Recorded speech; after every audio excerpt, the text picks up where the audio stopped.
Thank you so much for accepting to do this interview with us. Job Summit, your overall impression? Well, it's been, I think, a good success. I think between government, labour, business, and community to have come together like this and have worked over a number of months. I think we've been working intensely at this over the last 3 months to ensure that not only can we talk about jobs, but also put in place a series of agreements, and more than just agreements, but also some practical projects that we can now work on together to deal with what is the biggest challenge of our time, which is jobs and growth.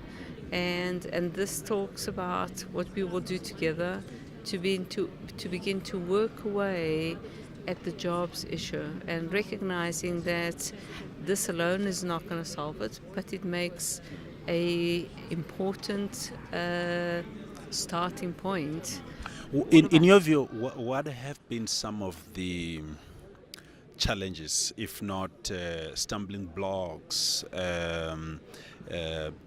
Because I'm saying this because some people are saying, well, we've had summits before and nothing much has come out of those discussions. What is going to be different this time around?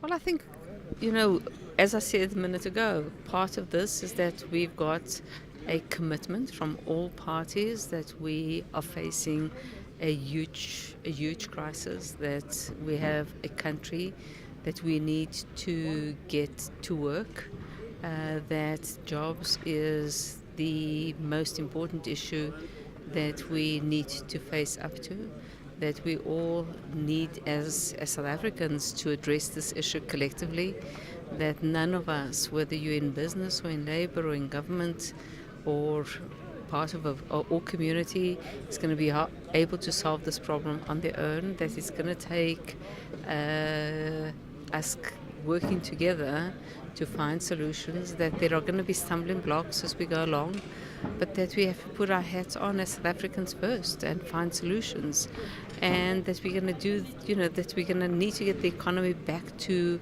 a more sustainable, more inclusive growth path, that we're doing this in a world that is increasingly competitive, and that no one's going to give us anything. We're going to have to work at this ourselves. In terms of the way forward, and I'm trying to think of the 11 million jobs that we are told by 2030 would have been created. In your view, what should be the practical steps that needs to be taken leading to that?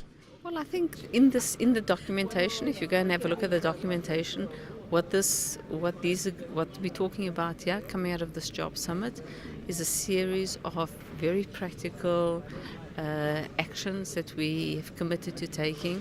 This deals pretty much with a set of short-term actions, but we must also recognize that coming out of these short-term actions is the potential for a lot of multiplier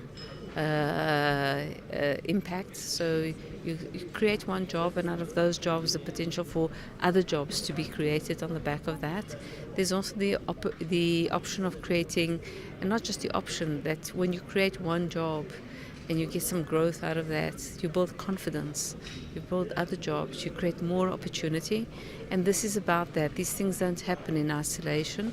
And this isn't about, we can all focus on 11 million jobs is a very big number, we'll never get there, and therefore do nothing. That's not an option for us right now. It's never been an option. So we have to start somewhere, we have to do something, we have to get out there and try things. And also recognize that we're going to try some stuff and it's not going to work. And then we have to try something else, and we're going to have to do this together. And so I think that that's what this is about. And we have an unbelievable country.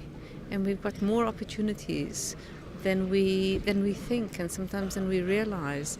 But we also recognize that the world out there is a competitive world, and that the fourth industrial revolution provides opportunities and provides many challenges. And so if we don't work at this together, we're just never going to get there.